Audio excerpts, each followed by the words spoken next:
you have to leave. That was it. I called my husband crying, and then I called you crying. I felt like the devil won.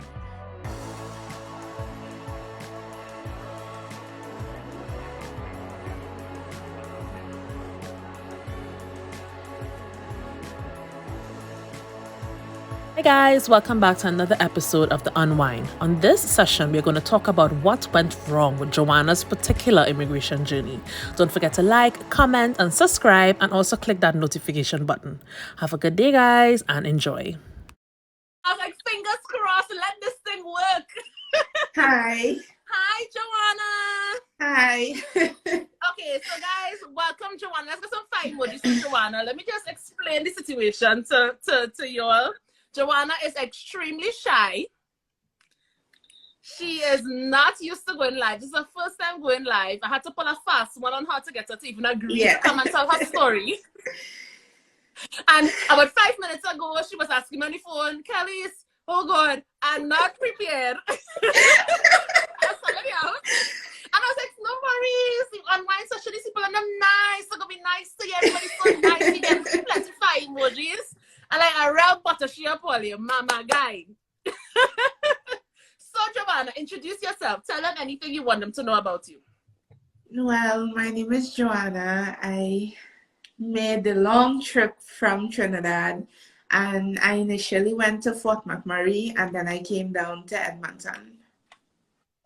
Okay, so why did you decide to move from Trinidad to Canada?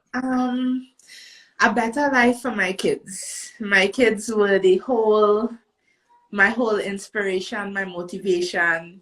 Yeah, my kids and my husband. And your husband. So who did you make this move with? Let them get a little bit of background in terms of who came with you on this trip, who you made the move with. Was it your entire family? Well, I came with my 2 kids. Yeah, I came with my 2 kids, and I still need to file for my husband. He's still in Trinidad. Okay. Yeah. So, I know we have a lot of questions here. Just as you say that, we have a lot of questions. So, what stream of immigration did you use to get to Canada? Because you know they're over 80. And I know that's the first question. So you see somebody just take it. What pathway did you take? Well, I'm a Canadian citizen. I was born here. And my mom, she's a Canadian citizen as well. She and my dad split when I was really young. And she took us back to Trinidad to live. Okay. And my dad stayed here. Yes. Right. So you're a Canadian citizen. So I would assume that means that it was easy. No.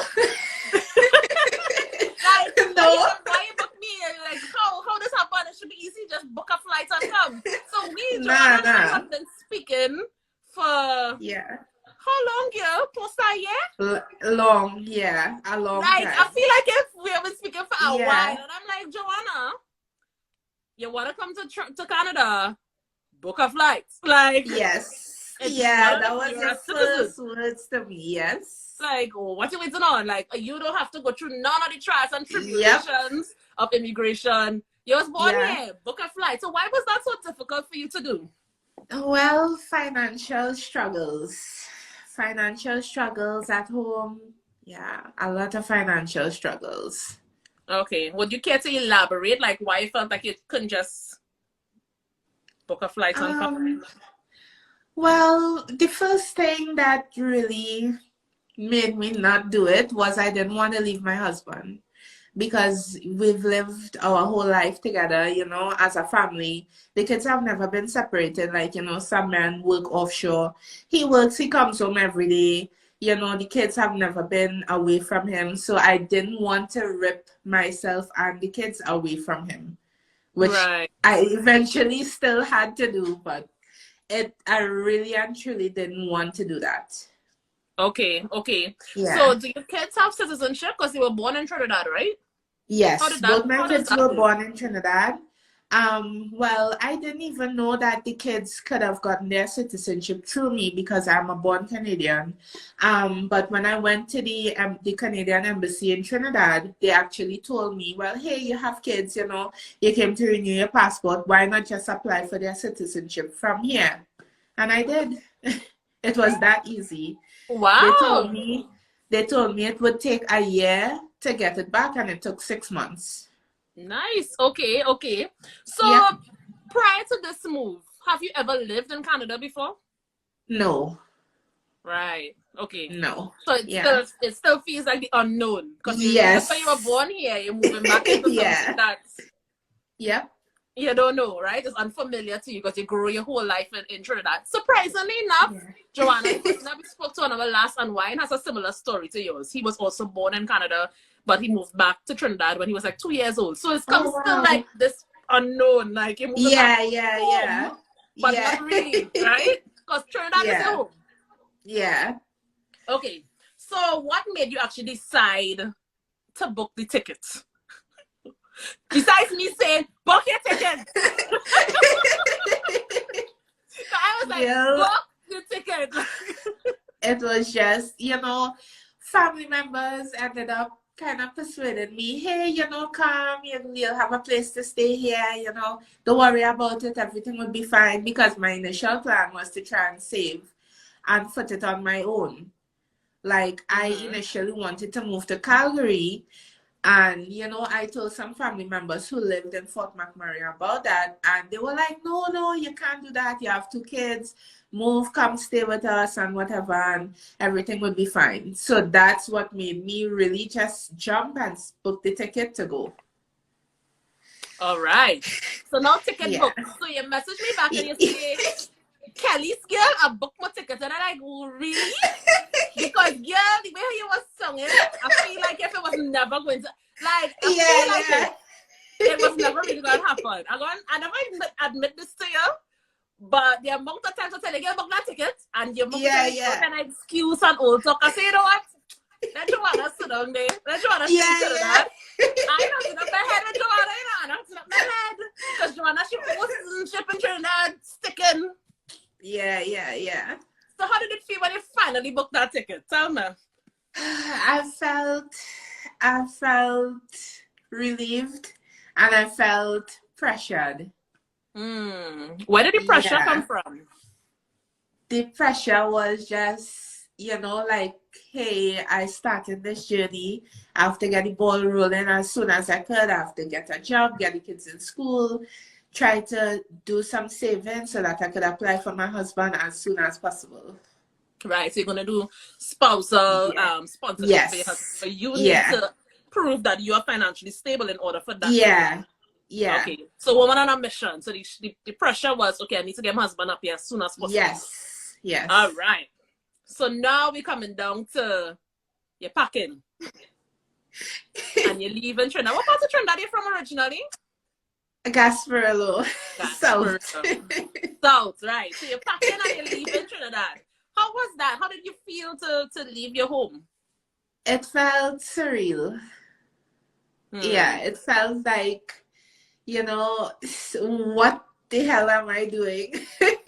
Yeah, mixed with, wow, the kids going to be so happy. And, I'm doing this for them because they were my main focus of this whole journey was my kids. Right. Yeah. Okay. And you decided to stay with your relatives who told you, hey, don't bother about saving. Come and stay. Yeah. All right. So you landed in Fort McMurray. I've never been to Fort McMurray. For those of you who don't know, Fort McMurray is a city in Alberta. It's probably about like 4 or 5 hours drive from Edmonton. Yeah. But about 5 hours. I've never been up there. How was that? How was Fort McMurray? Did you like it? It was good, quiet. Yeah, a small town, not really much to do. Okay. Yeah. And tell us now, how was your experience meeting your relatives and how did that go? The floor is yours. Well, off the jump, before I even landed, they were like, okay, you need to take a cab because we can't come and pick you up because of the whole COVID situation and whatever. So I said, okay, fine, no problem. So I took the cab and I reached to their house and, everybody was social distancing and whatever. No hugs, no kisses, nothing. I didn't have a problem with it because I respect everyone, and however they feel, I respect you for that. So, yeah. But by the way, are you vaccinated? Yeah, fully vaccinated. Okay, but the kids obviously are not because they're not. Yeah. Right, but I take all the precautions. But, these family members, we never really had a relationship because I mean they live all the way in Fort McMurray, and like they are on my dad's side of the family. My dad and I don't really have the best relationship. So, you know, we never really had a relationship where they knew me or they knew my kids. So maybe all that was just, you know, still getting in the process of still getting to know me. Right. So anyhow, yes, I reached and everything was fine. You know, I unpacked my stuff. I said hi to everybody. I went to my little apartment because I was in the basement. So I went to my little apartment and took a shower and everything seemed to be fine. Then I had to start my quarantine because I have the Sinopharm vaccine. So Right. I had to quarantine for 2 weeks. Right. Okay. So you're inside for 2 weeks. You had the kids basically in the basement. Yes, but this was actually by, remember I told you I went to my aunt's house. So this Right. was by my cousin because my aunt actually went to Toronto to visit some more family members. So my quarantine period was by my cousin. Okay. So you're by your cousin's Yeah, house. Well, that's good. yeah, You have a cousin. You have an auntie. yeah, That sounds like you're moving home. You're moving to, well, yeah, again, you say you're not familiar with them. So they're relatives, but they're not close relatives. yeah, All right. yeah, Okay. So you finish your quarantine. Okay. So you're out of quarantine now. yeah. How was your settlement fees? How was it? It was like nothing I've ever experienced before. It was terrible. Oh my God. It was terrible. Yes, it was So terrible. I titled the session "What Went Wrong" because Yes. you called me or you messaged me on WhatsApp Yes. Yes. about 3 weeks after landing. Yes. So With exactly 1 week being by my aunt's house. 1 week, right? So you were 2 weeks in Yes. quarantine, then 1 week by your aunt's house, and then you messaged me. Yep. And up to now, I never even heard the full story.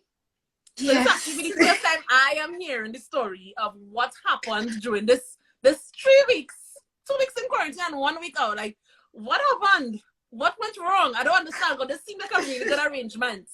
What went wrong? Yes. Well, when I reach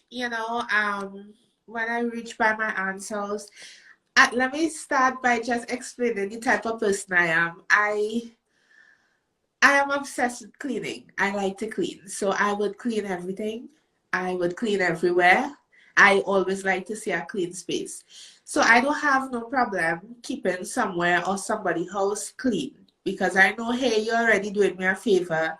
You're letting me live here rent free. And the least I can do is keep my space, help you keep your space clean, organized, tidy. But obviously that it just wasn't enough, you know. Um my aunt, she didn't want my kids to go to school. They were still in this whole COVID, oh my God, COVID on the loose, everybody going to get COVID and die. Now keep in mind they are vaccinated as well as I am vaccinated. So yeah, COVID. The kids can't start school right now. You can't go out and get a job right now. You know, and it was just like this whole downpour of negative things telling me about my husband. I would have to wait, live here for like a year and then apply for him. And it was just like what I was telling you the other day, how I got my health card so quickly. They were like, you have to apply for your health card and you won't get it until 5, 6 months after apply. So it was just a negative, negative, negative, negative, negative. My kids, they work from home, so they use the basement because I was staying in the basement again. They have their offices and stuff set up in the basement. So it's Mm-hmm. we have to we walking on eggshells living there. And then, it reached to the point where I just tried to explain something differently to them. And, I'm not sure if I came across as being rude or I just simply tried to tell them, well, hey, I will appreciate because I came here with a plan, which I told you from the jump. It's not like I just landed and then I throw all this your way. I told you what my plan was before I even booked the ticket. And now you come and you're hitting me with all this kind of stuff. So it had me a little confused. So I tried to explain to them, well, hey, I told you about this from the get-go, you That know, you want so to work. why? You come here to work Yeah, because your yeah, mission is to yeah, apply for your. You have yeah, to work if you want to apply for your husband. yeah, And if yeah, in no, order to keep in work, your kids mind. have to go to school. Like they have to go to school so you Exactly. can work. It's a chain Yeah, effect, right? exactly. Yeah. So I tried to just explain it to them in the nicest way possible. But I'm not sure if I came across as being rude or being disrespectful. And it was like, you know, this can't work, you have to leave. That was it. And that's when I called my husband crying, and then I called you crying, and I was like, Kelly's, I have to leave. I have till tomorrow to get out. Yeah. And that's basically it. To be honest with you, Joanna, I got your message, and I honestly, like, I want to say I was surprised, but Yeah. somebody set it up earlier on. Is he family? Yeah, girl. Family, especially these distant aunts and uncles living in Canada for years.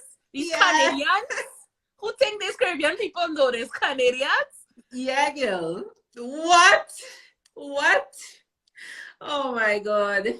So Yeah. you was crying, but how you felt in that moment? Because this is your only family. These are the only people you have to stay by. How Yes. how you felt? In that moment, I felt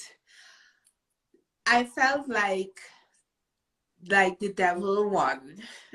That is exactly how I felt. I just say, you know what, boy? You win. Take win. Take win. You do it to me. You know, I went through plenty. Like, this journey was really, really tough for me. It still is very tough. I went through so much, but I just kept pushing, kept going, kept pushing, kept going. But in that moment, I could have give up. I don't even know how I didn't give up. I don't even know. Yeah. I don't even know. And my husband was like, Kelly's, I really and truly, you know, I didn't know what to do. And my husband, he was just there. He crying and he was like, Gil, call Kelly's. Call she. Call she. Just call she and tell she what happened. You call her and tell her what happened. Because I didn't know what to do. I literally did not know what to do. Yeah. So you called me, and I remember having the conversation with you about how you even getting your stuff, how you even getting to Edmonton, like how you getting all of your stuff. Because I don't think people understand how difficult it is. You might think, oh yeah, I could just call a taxi, but how much suitcases? Yep. Like, remember, you're moving your whole life. Some people could put the life into 2 suitcases. When you have 2 children. And they could barely hold 1 suitcase. That is a lot more difficult to make that maneuver. So how did you leave? And when you left, how was your relatives? They wasn't concerned? Because, I mean, you don't know nobody in Canada. You drop here like a hot potato. No job. No, like, you don't have your documents. You don't have any documents. I'm telling you. Yeah. Even though you're a citizen, you don't have no documents. You don't have your health card. You don't have none of these things to really, like, move around and navigate. You don't have a credit card. None of those things. So they weren't concerned. I mean, any moment they probably was upset to say, well, you know, you had to leave, you know, people get tempered. But while, you know, if you know somebody totally relying on you, weren't they concerned? Not really, no. So you packed up your stuff and you left the following day? Yes, I did. No credit card, no documents. No credit card. No place to live. Documents. I just keep in mind I moved here with $390 Canadian because I mean, you know, they told me, hey, you could come, you could stay. This was literally all the money I had. So please, anybody out there who is watching, just know what you feel is impossible. Somebody has faced that in real life. Somebody may be going through what you feeling like is impossible. Somebody may be going through that right now. Anyhow, I had $390, spent $40 getting the kids stuff because, you know, it was a long flight, right? We fly for like 2 days, so it was long. So got the kids and them stuff to eat. Anyhow, when I landed in Fort McMurray, I was left with like $280 after I paid my passage because I had to pay for the cab and whatever. So that was literally all the money. I took that money and I rented a bus. I bought a bus ticket and I took the bus from Fort McMurray to Edmonton. Do you know anybody in Edmonton? Oh, sorry. No. Now you know people. At that point in time, did you know anybody in Edmonton? I did not have a clue. I've never been to Edmonton in my life. Hopping on that bus was the first time I would have been able to see Edmonton with two kids who didn't know what was going on because, you know, me as a mother, I tried to shelter my kids from all the negativity. So, like, I would sit and cry and I would send my kids to bed and I would sit and cry for the rest of the night because I didn't want... Children are funny creatures. They feel your emotion. So sometimes you may try to hide it from them, but they always feel they feel your pain. They feel what you're going through. So I tried my best to shelter them from what was going on. So somebody asked, why go to Edmonton? Well, because you were the one who told me, you know, hey, pack up your stuff, come down to Edmonton. You know, this is the game plan here. We're going to try and work with this. And if this doesn't work out well, you know, you'll have option A or B. You remember that conversation in your van the day? Yeah, and I turned around and I watched. Yes, I turned around and I watched you. No options, no room for error. I mean, the only other alternative would have been like welfare, like going into like a shelter, basically. Yes, going to a homeless which shelter, is not ideal. Like that's the only option you would have had left. Was like now. Yep. Yeah. Yeah. So you jump on that bus. How you get from home? You took a taxi. All them luggage put in a taxi. No. My how uncle you get dropped to me. the bus stop? My uncle dropped me. Okay, so you got somebody to drop you. Well, yes. At least they drop you to the bus stop. Yeah. How was it drive? At least. I mean, I came out of Totten. I ain't gonna lie. Underneath, like. Yeah. I'm talking a little bit about these relatives. But okay, fine. They drop you to the bus stop. Did they know where you were going? They knew like what your game plan was? Did they know anything like that? Nope. All they knew, I was going to Edmonton to try and foot it on my own. That is literally what I told them. Hey, I'm moving to Edmonton, gonna foot it on my own. Okay, bye. Yep. So you made it to Edmonton. I came and picked you up from the bus stop. Yes, I made it. And I actually we looked for an apartment way before. So you had your Airbnb. Yes. Like, okay, there's a game plan. We're staying in Airbnb for. Yes. And then, right? My son knocking on the door. I am on a live. and he was stopping it along, you know, that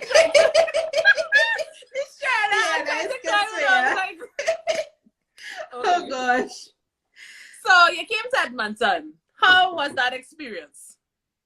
I felt a weight lift off for me, even though I was in more of a threatening situation than ever before. I felt free. I felt like, you know, if I take steps in the right direction, I can really make this work. I felt motivated and empowered. Yeah. With $200. Yes. No, with $100. It's $100 now. So you don't want to buy bus tickets. So 100 Canadian dollars. So you bought bus tickets, you reached Edmonton with $100, right? Yes. Right. So I remember we made a game plan. And we was like, okay, you need to get your documents, you need to get a credit card, you need to get a place to live. You got the place to live, we need to find your apartment, we need to get a job. Yeah. Right? But that plan didn't quite follow through the way we expected it to, because first of all, it couldn't qualify for a credit card, most of the high limit credit cards, because you aren't an immigrant. Yes. You are not an immigrant. You are a citizen. So all of like those nice newcomer programs that I'm used to, like, I'm like, right, so we this, that, because newcomer, this, that. The same way that you are a citizen, you are not an immigrant. Yes. You cannot qualify for nothing. None of those things. Yep. How Nothing. did you feel in that moment? I was okay. I was okay. I was just okay. Just another hurdle to get over. So we worked on your resume as well. I gave you the template. You worked on your resume. Printed out. We went to Staples. We printed out your resumes, and then we hit the ground running. Yeah.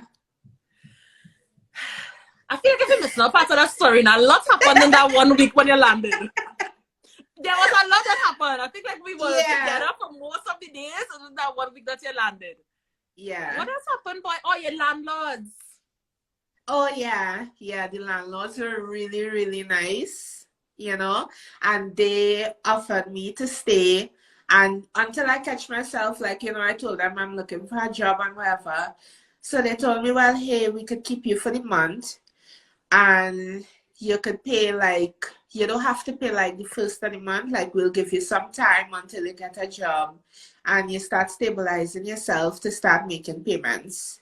Yeah. Now, guys, let me just point out to you all that I just looked for the closest Airbnb to where I live.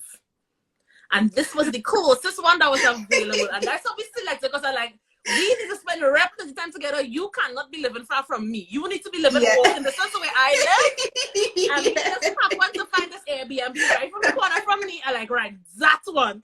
And people, like, honestly, I mark them down. From the time you move on from there, I already have people coming to stay in that Airbnb.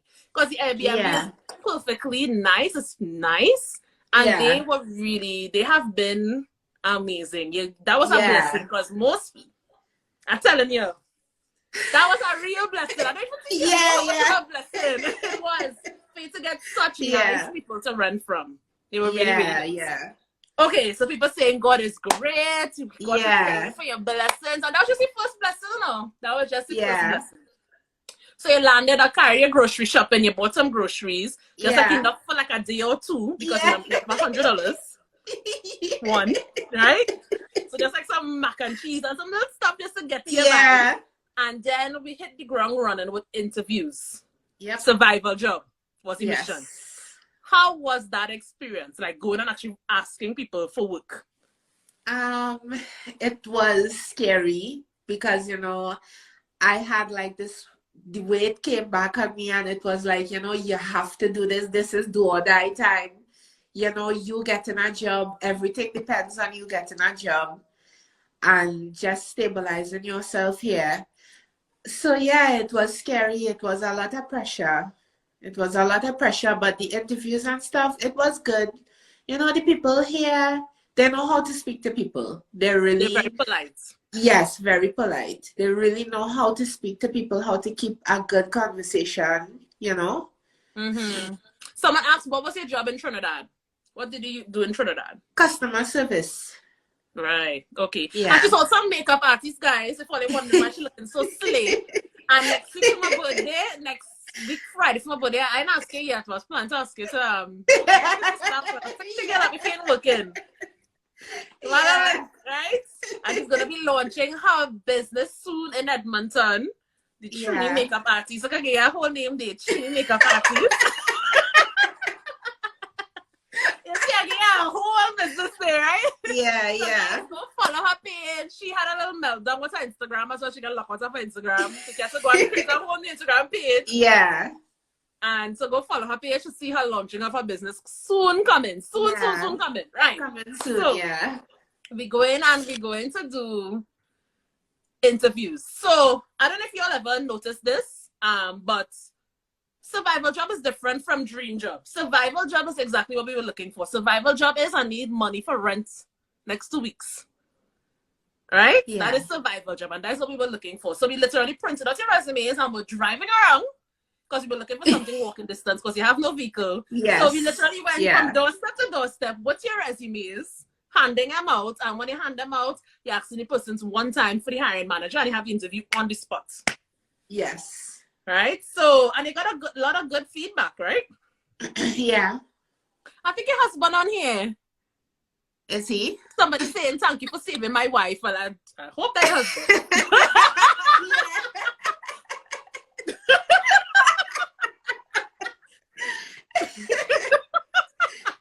yeah. I was not kidding. All I know is for people like, right? Yeah. Right, that's why. So you ended up finding a job, but in 3-4 days after we started the game plan. So we went, we got all the documents, we got here with your health card, even though your relatives and them were telling you it's taking 5 months. Yeah, yeah. You know, they may not have been lying to you. Yeah. I think like a lot of persons who have landed in Canada for a while, they are not very familiar with the process of settling today. So they would give you information of like how they did it 3, 4, 5, 10 years ago. Yeah, but that's not how it is today, right? Yeah. Things change so often. Yeah. So like this is like due warning for people who talking to your relatives who care 10 years plus. They don't know.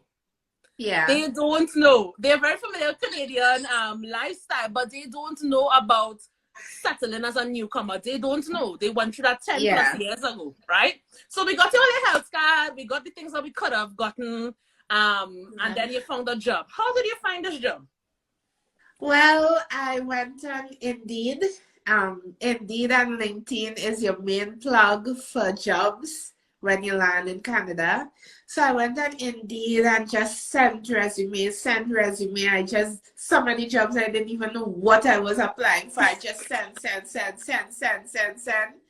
And this is in addition to us driving around. So we driving around looking for jobs, and in a night, whole night, you sending out resumes online. Yes. Right, because guys, she get $100, so she working overtime here now. Yes. Right, she working overtime. So you got a call back. Yeah, that was fun. You don't have to say the name, morning, actually. Yeah, you don't have to say the name of the company, but you got a call back and you went for the interview. How was the interview?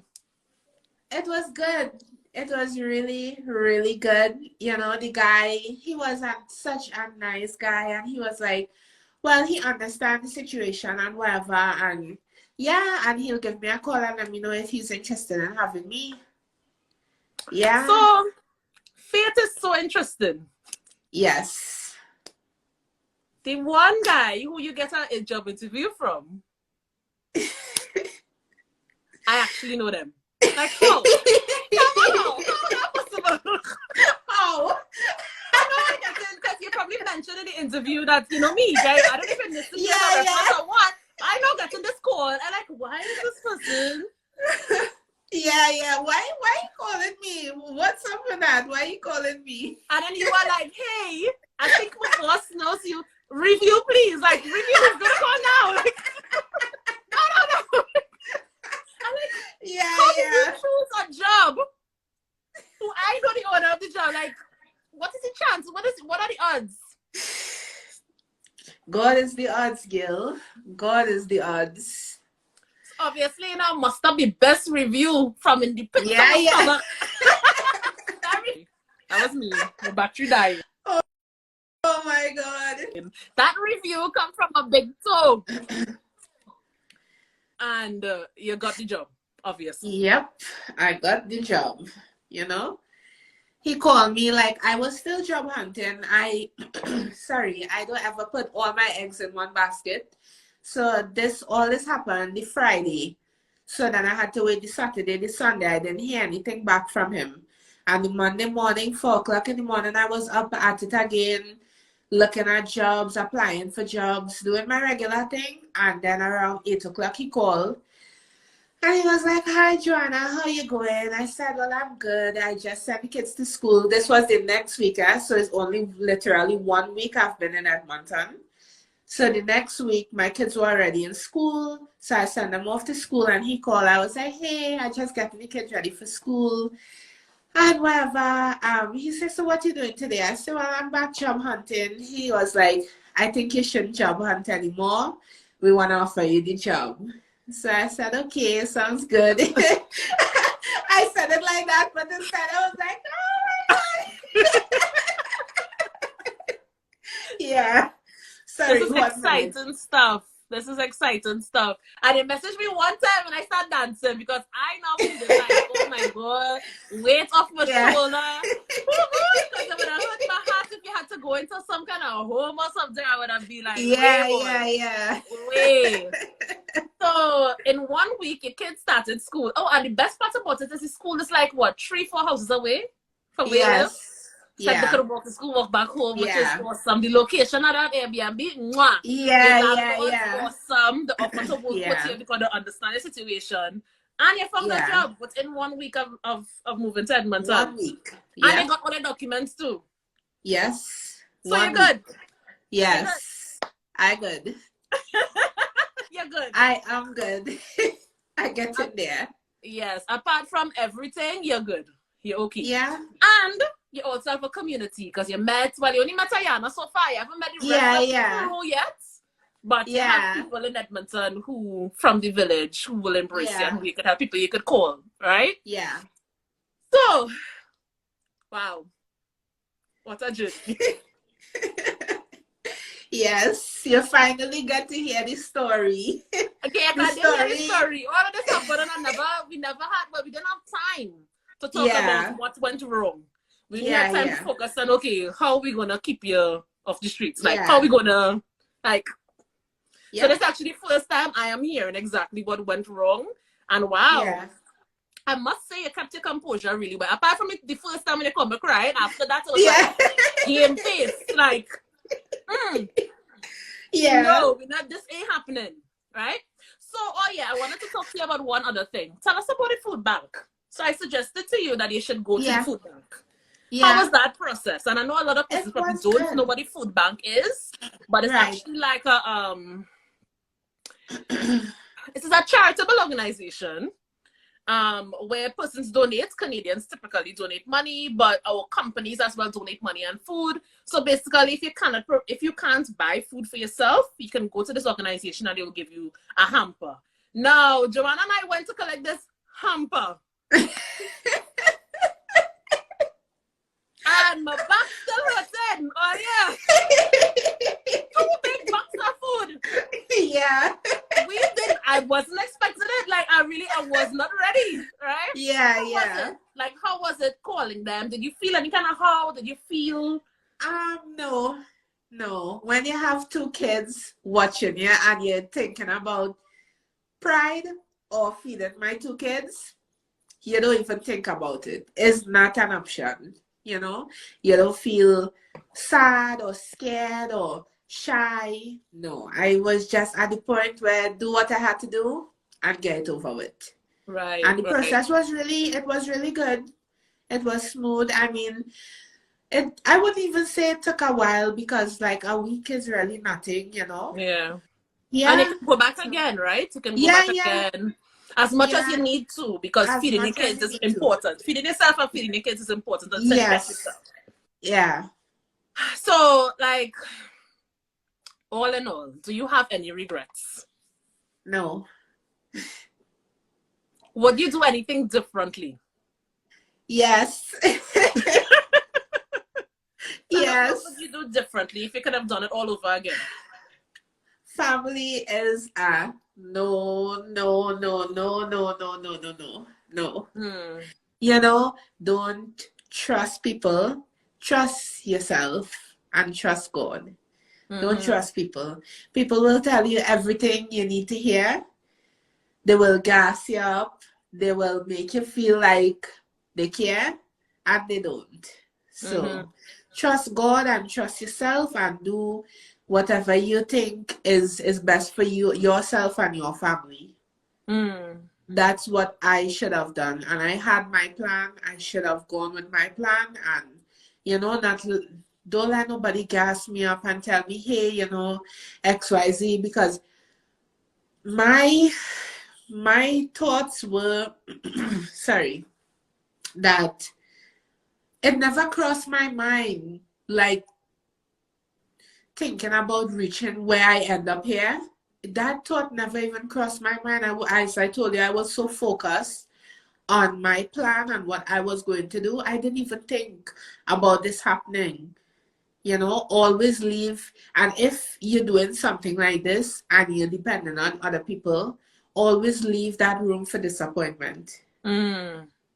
Always make sure, do not give anyone the benefit of the doubt. Always leave that room for disappointment. Because it will come. One way or the other. That's some good advice there, no? Hi guys, I hope you enjoyed this episode of The Unwind. Don't forget to like, comment, and subscribe down below. And let me know what else would you like to see or who would you like to see featured on the next episode of The Unwind.